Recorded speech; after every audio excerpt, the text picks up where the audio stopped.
사람들은 강한 자들을 좋아합니다. 그리고 많이 가진 사람들을 부러워합니다. 똑똑한 사람들을 추앙합니다. 그래서 인류의 역사는 항상 강한 자들, 영웅들, 정복자들, 제국의 역사로 기록됩니다. 많은 전쟁을 통해서 수많은 사람들을 죽였고 짓밟았고 학살했던 사람들이 위인전에 기록되고 아이들이 그들의 이야기를 읽고 있습니다. 이집트의 파라오, 알렉산더, 한니발, 카이사르, 징기스칸 같은 정복자들이 역사의 위인들이 되어서 아이들에게 읽혀지고 자라나는 아이들이 부러워하고 있습니다. 맞는 걸까요? 21세기라고 하는 현대에도 역시 마찬가지입니다. 강대국의 대통령들이 자신들의 힘을 과시하며 세상을 흔듭니다. 우크라이나와 전쟁을 일으킨 러시아의 푸틴, 대만을 합병하고 언제라도 다시 아시아와 세계의 패권자가 되려고 애쓰는 시진핑, 세계의 경찰이라고 하면서 겉으로는 정의로운 척하지만 실제는 미국의 패권과 통치를 위해 몸부림치는 바이든, 언제라도 다시 강력한 경제력과 군사력으로 아시아와 세계의 패권을 쥐려고 하는 일본의 기시다. 이런 강대국들 틈바구니 속에 작은 땅 한반도가 있습니다. 근데 이 작은 땅은 또 반으로 갈라져서 서로 총을 겨누며 대치하고 있습니다. 국제적으로든 국내적으로든 오늘 우리는 치열하고 무서운 경쟁 사회에서 살아가고 있습니다. 강한 힘을 앞세워 정의를 짓밟고 왜곡시키고 힘의 논리로 세상을 움직이고 있습니다. 세계 모든 민족이 경제력, 군사력을 위해서는 수단과 방법을 가리지 않고 치열하게 전쟁하고 있습니다. 그래서 인간의 역사는 전쟁의 역사라고 하고 전 세계는 하루도 전쟁을 멈추지 않고 있습니다. 이 속에서 가만히 살펴보면 답이 없어 보이고 무엇이 진리고 무엇이 거짓인지조차 구별하기 힘든 세상 속에서 오늘 우리는 하루하루를 위태롭게 살아가고 있습니다. 얼마 전에 우리 성도님들과 어쩌다 잠깐 국제 정세, 정치를 이야기했어요. 이스라엘과 하마스의 전쟁, 도대체 누가 옳은 것일까요? 옳음도 그름도 없고 답이 없습니다. 그냥 힘없는 사람들만 죽어나가고 있습니다. 2차 세계대전 당시 독일의 히틀러, 독일의 민족주의, 일본의 군국주의, 또한 남북이 대치하고 있는 오늘 우리나라, 역시 국민의힘과 더불어민주당이 서로가 옳다고 서로가 맞다고 이야기합니다. 누가 진실이고 누가 거짓일까요? 속으로 생각했습니다. 아무 말 하지 말걸. 시작을 하지 말았어야 되는데 그죠? 우리는 답이 없는 세상 속에서 살아가고 있습니다. 예수님은 제자들에게 말씀하십니다. 보라, 내가 너희를 보냄이 양을 이리 가운데 보냄과 같도다. 그러므로 너희는 뱀같이 지혜롭고 비둘기같이 순결하라. 오늘 우리는 어떻게 살아야 뱀같이 지혜롭고 비둘기같이 순결하게 살 수 있을까요? 에스겔서를 기록한 에스겔은 참으로 비참하고 힘든 시대를 살았던 사람입니다. 기원전 587년 작은 나라 유다는 바벨론이라고 하는 강대국에 짓밟히고 나라가 사라져버리고 맙니다. 그들을 보호해줄 왕과 군대는 다 죽임당했고 그들이 기도하고 예배드리던 예루살렘 성전도 다 무너져 버렸습니다. 노약자들과 병자들만 빼고 쓸만한 사람들은 전부 다 바벨론의 포로로 잡혀가서 그곳에서 노예로 살아가고 있습니다. 물론 에스겔도 그 노예 중에 한 사람으로 살아갑니다. 그는 제사장의 아들로 태어나서 성전에서 봉사하면서 하나님께 제사 드리고 하나님의 말씀을 전하려고 했지만 나라가 망함으로 포로로 잡혀오면서 그의 모든 꿈은 물거품이 되고 그는 노예로 하루하루를 힘겹게 살아가고 있습니다. 이역만리 외국의 땅 바벨론 그발 강가에서 노예로 살아가던 에스겔에게 어느 날 하나님께서 나타나셔서 그에게 많은 환상을 보여주시고 그에게 말씀하십니다. 에스겔서는 총 48장으로 기록되어 있는데 크게는 두 부분으로 나누어져 있습니다. 앞부분 1장부터 39장 이스라엘의 범죄에 따른 하나님의 심판, 그리고 주변국들에 대한 하나님의 심판, 그리고 40장부터 48장까지는 성전의 환상입니다. 하나님의 백성들인 이스라엘이 하나님의 거룩함을 훼손했을 때 그들이 받는 무서운 심판을 기록하고 있습니다. 또한 이스라엘을 괴롭히던 그들을 힘들게 하던 모든 주변의 적대 국가들, 그 세력들에 대해서 하나님께서 전부 다 심판하시겠다. 그리고 성전의 환상을 통해서 하나님께서 다시 회복시키시고 복 주실 것을 약속하십니다. 이스라엘을 힘들게 했던 나라들, 그런가 하면 이스라엘이 부러워했던 나라들, 그들에 대한 하나님의 심판을 말씀하고 있습니다. 에스겔 26장, 27장, 28장은 두로라고 하는 나라에 대한 심판입니다. 이 두로가 어떤 나라냐면 두로는 바닷가 항구에 위치한 항구 도시를 끼고 있는 나라입니다. 이 바다를 통해서 두로는 엄청난 부와 기술을 가지게 됩니다. 바다 건너 무역을 많이 하면서 돈이 아주 많고 풍요롭고 넉넉한 기술이 좋은 땅, 그 땅이 두로입니다. 이스라엘 백성들이 아주 부러워하던 나라겠죠? 근데 하나님께서 심판하심으로 그 두로가 무너지고 남은 것이 없다라고 말씀합니다.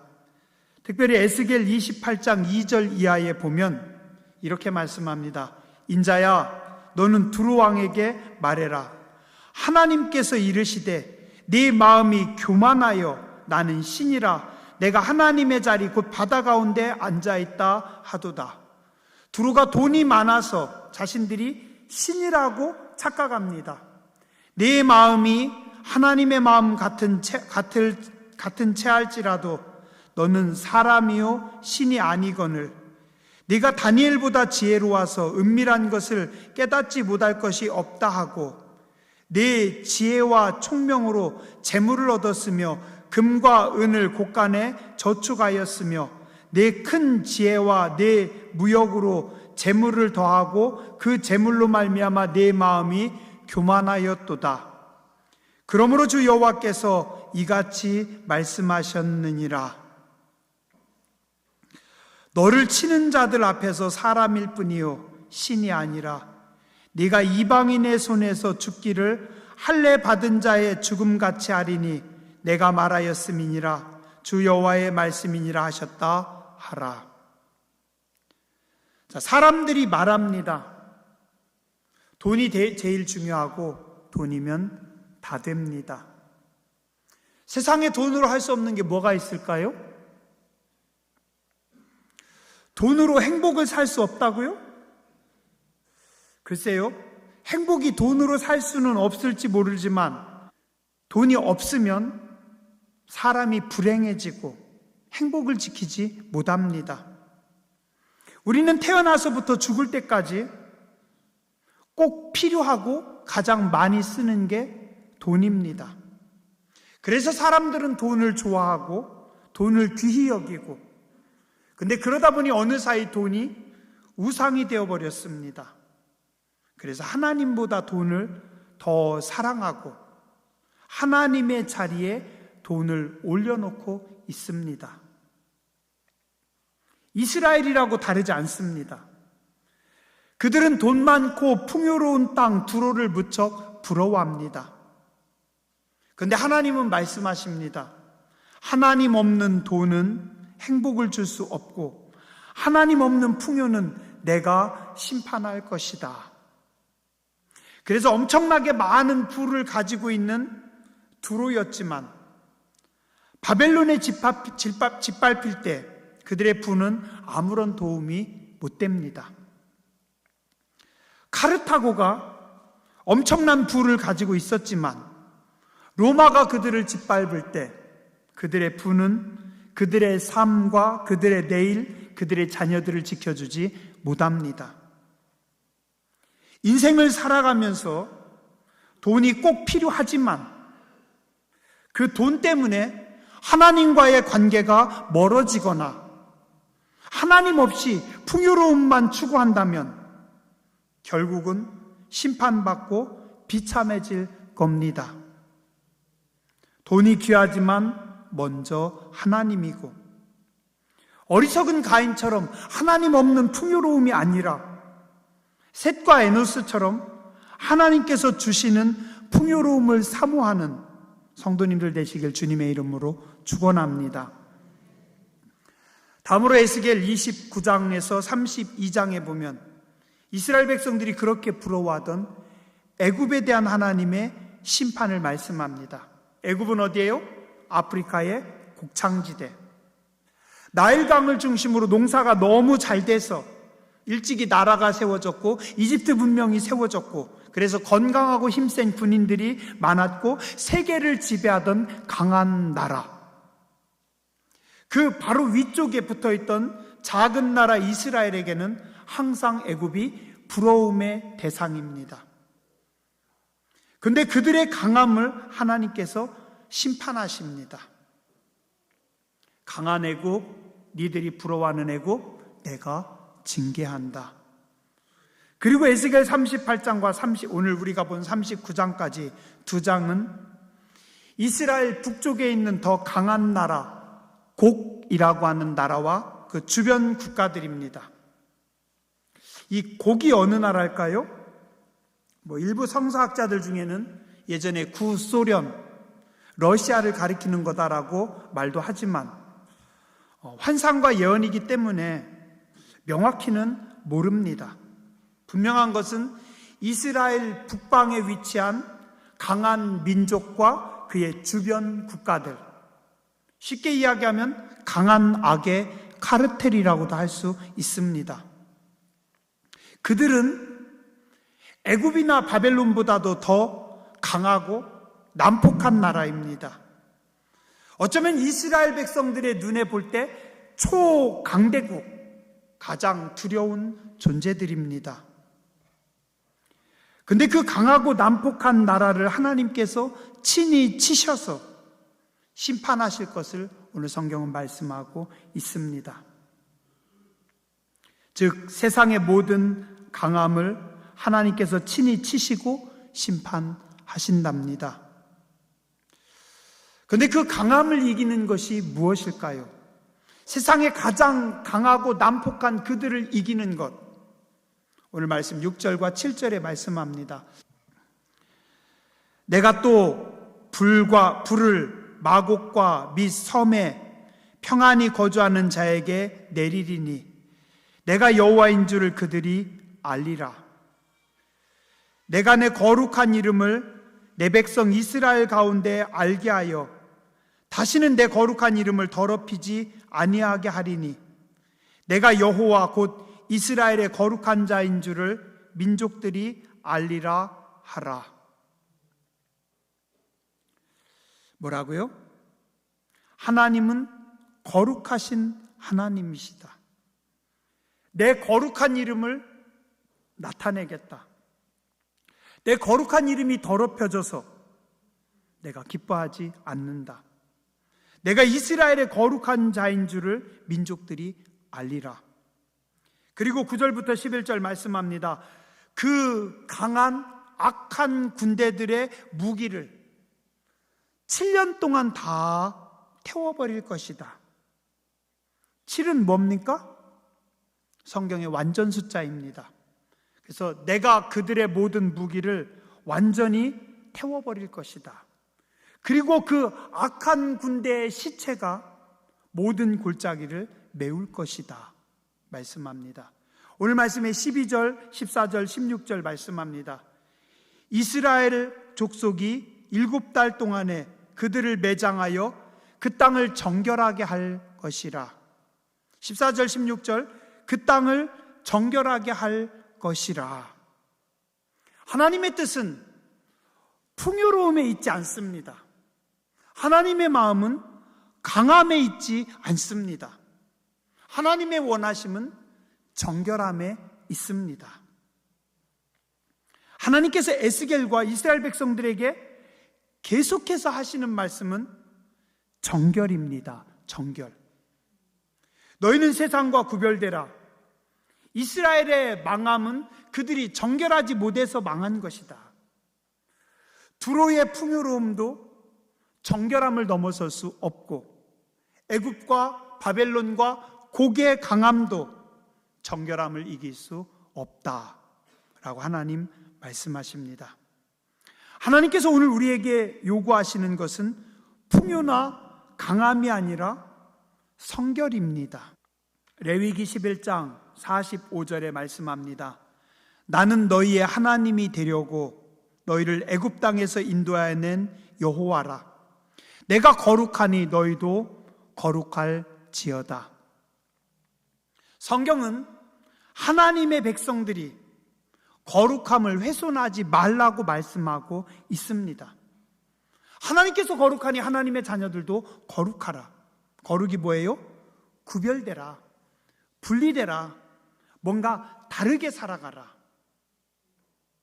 너희 몸을 더럽히지 말라. 너희 땅을 더럽히지 말라. 너희의 시간을 더럽히지 말라. 또한 신약성경 에베소서 4장 17절에서 24절 말씀합니다.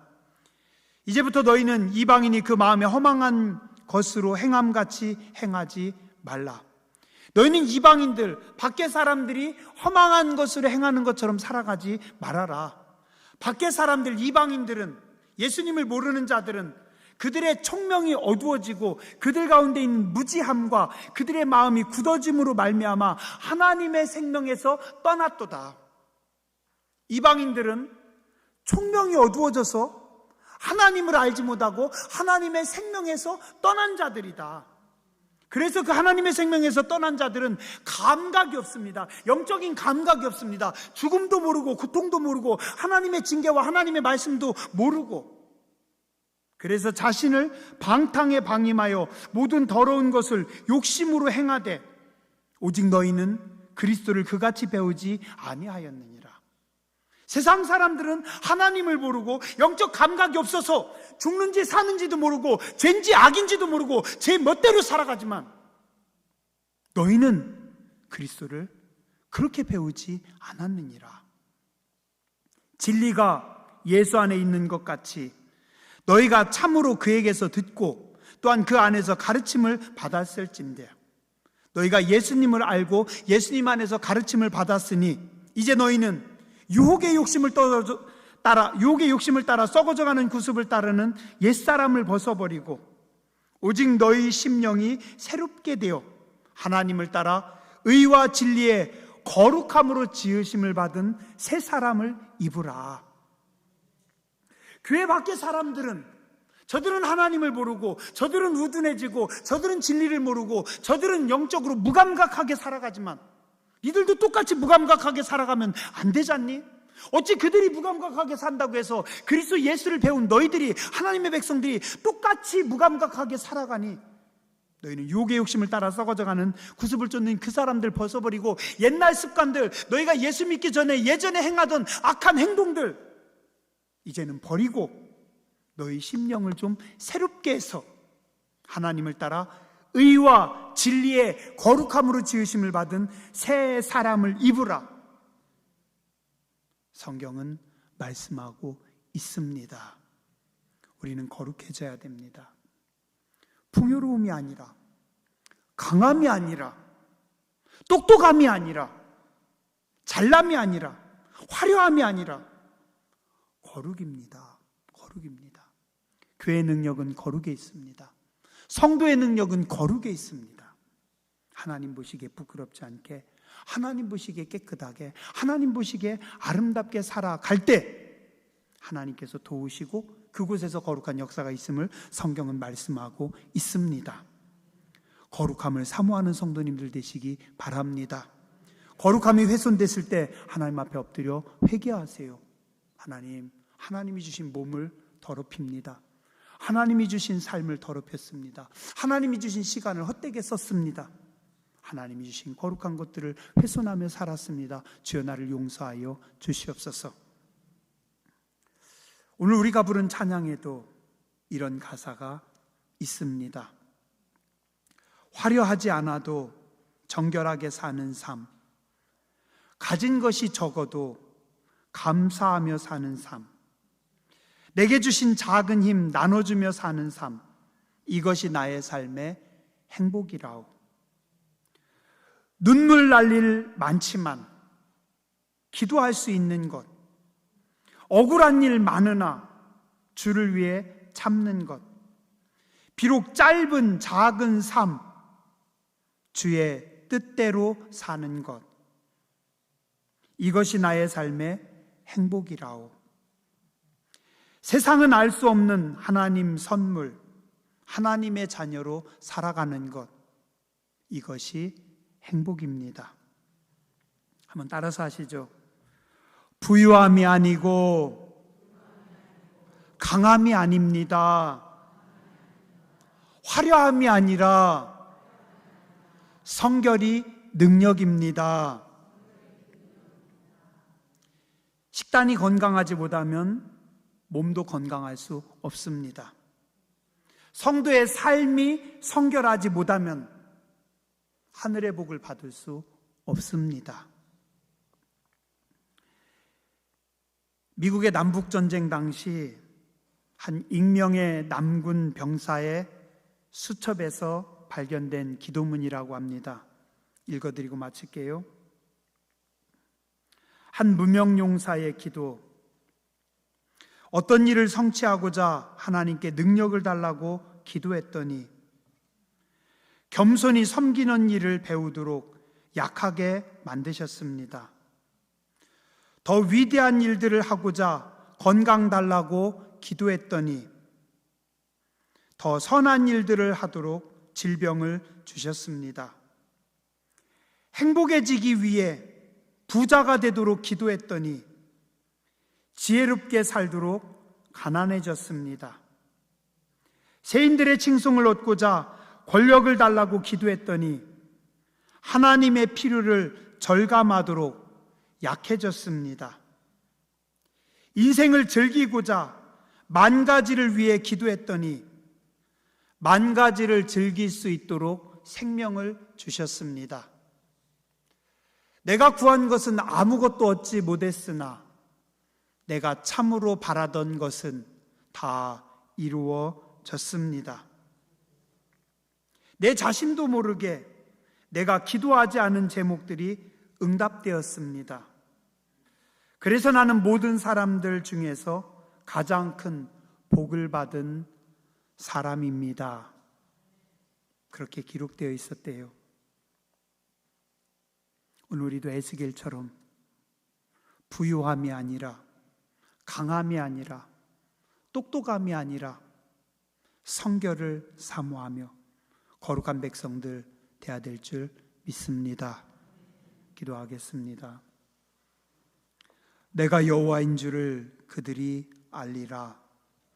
내가 너 거룩한 이름을 내 백성 이스라엘 가운데 알게 하여 다시는 내 거룩한 이름을 더럽히지 아니하게 하리니 내가 여호와 곧 이스라엘의 거룩한 자인 줄을 민족들이 알리라.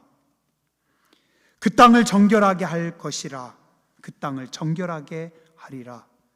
말씀하신 하나님, 그리스도의 거룩을 회복하는 저희들 되게 하여 주시옵소서. 우리의 흐트러진 마음, 잘못된 언어, 못된 생각, 고집들, 내 맘대로 살아가던 모든 삶 주 앞에 내려놓게 하여 주시고 말씀으로 하나님의 은혜로 성결케 하여 주시옵소서. 주의 교회가 거룩하게 하여 주시고 우리의 삶이 거룩하게 하여 주시고 우리의 가정이 성결하게 하여 주시고 우리의 자녀들이 그 안에서 거룩함의 복을 마음껏 누릴 수 있도록 은총 더하여 주시옵소서. 이 땅이 거룩하기 원합니다. 예배의 땅이 되기 원합니다. 예배하는 민족이 되기 원합니다. 하나님을 경외하는 민족이 되기 원합니다. 거룩함의 사명을 가지고 주의 말씀으로, 예수님의 거룩한 보혈로, 성령의 능력으로 이 나라와 민족을 거룩하게 구별하고 새롭게 하는 복된 교회와 주의 백성들, 우리의 다음 세대가 되게 하여 주시옵소서. 존귀하신 주님 예수님 이름으로 감사하며 간절히 기도드렸습니다. 아멘.